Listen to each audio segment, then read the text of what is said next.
Hey, what's going on, guys? Steve from the Masters here, and today I'm going to show you how to redo the headliner in your truck. So it doesn't matter whether you have a car or a truck, replacing a headliner is pretty simple, and if you get your own fabric and decide to do it custom, it's even cheaper. A headliner for like this truck is like something like $250 if you want to redo like the exact thing.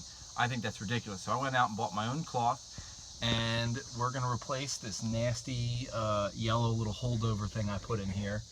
The previous headliner, it peeled out and someone tore it out, and all was left was like the foam, and if you touched it, it just fell on you. So I put this up to kind of save me in the meantime.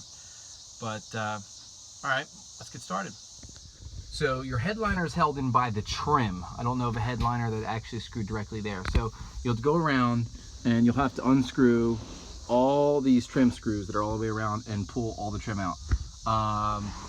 Your visors, if they're bolted directly to, the headliner, as in this case, you have to remove those. And I also have this light here, and there's about 3 screws that hold that in. So that's gonna have to come out. So I'm gonna do that real quick and pop the headliner out. So you can see here I have the headliner removed and I've cleaned up a bit. You can see it's a little worse for wear. I pulled off the old one and all the glue. So the next thing I'm going to do is I'm going to apply this with spray glue from 3M, which you can find. It's like 3M headliner adhesive and whatnot. And I'm actually going to put a quilting foam down on this, because if you put straight fabric to this, you'll see all the lines and it just won't look as nice. So I'm going to put a quilting fabric down. If you can find a thin foam, that would be better. But in my case, I can't find that, at least for a reasonable price. So I'm going to put a quilting foam down and lay it on there. So that's what I'm going to do next. All right, so I'm back. I glued down this quilting kind of foam, which so far is holding pretty well. Originally, I put it down with a different kind of glue. It was this. And you know what? It really wasn't sticking. Now, granted, I bought this about a year ago now, and it had to go through the winter. And most aerosol things and paints and stuff don't really last that well in the cold. So I actually had another can by 3M. It actually says like headliner, doesn't say yellow super whatever. I put that on and this actually started to hold. So this has been out here for about an hour now, and I'm actually getting the fabric ready. So this is actually what's going to happen. Yeah, kind of different. The interior of the cab's going to kind of get like an aviation theme eventually. So the seats and all are going to be look like real leather, and gauges are going to go kind of old. So that's pretty much what you do. You got to fit it. This is about I think this is about 2 yards of fabric, and basically you want to lay it out, kind of get the size, and when you're ready, again, you'll spray another coat of spray glue down, and you will put this down, and you want to get the center first, and you want to work it out to the sides, because if you start somewhere odd and you start working it, you'll get wrinkles. And believe me, once you get the glue and the wrinkle, it stays. So the next step is to spray this thing, glue it on, and then let it dry. All right, I'll get back to you. Okay, so I've got it glued down, and I'm going to let it dry before I decide to wrap it around the back and glue that as well. But a few notes. Before I put this on, I actually ironed it to get all the wrinkles out. I mean, you'll see some that it won't come out, but they'll eventually do. But any fabric you buy from a fabric store, it's going to have wrinkles in it. So you want to iron it. If you can wash it and iron it, that's even better. Here's the glue that I'm using. And this seems to be the stuff that works better than another 3M stuff.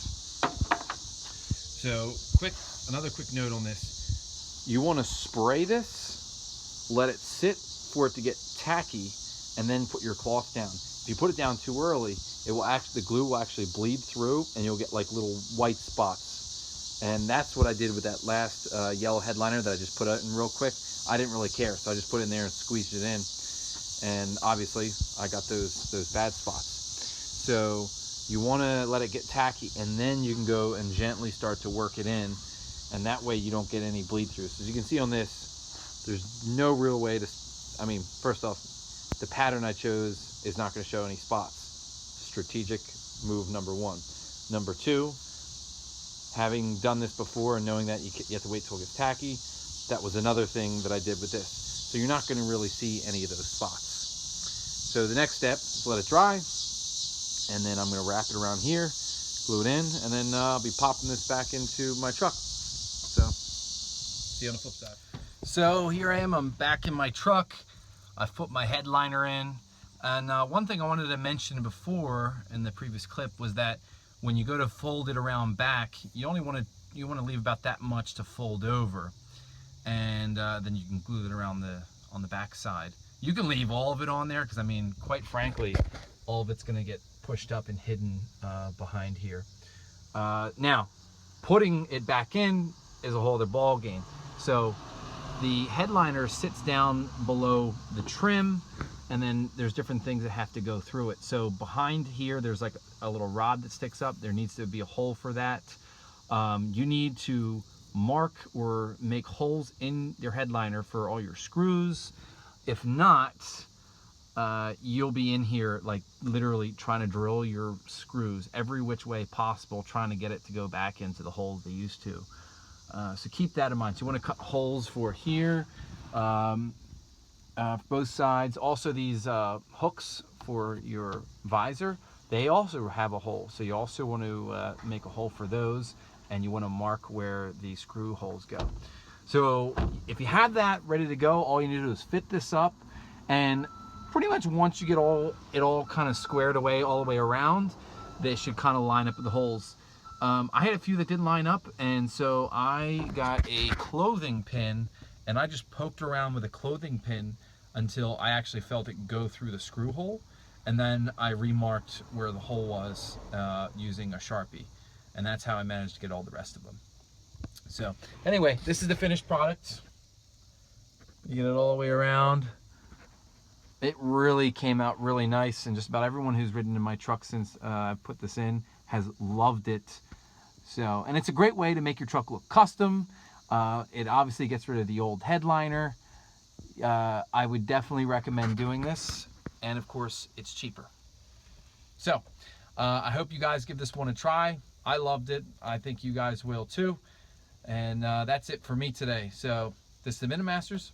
Thanks for watching.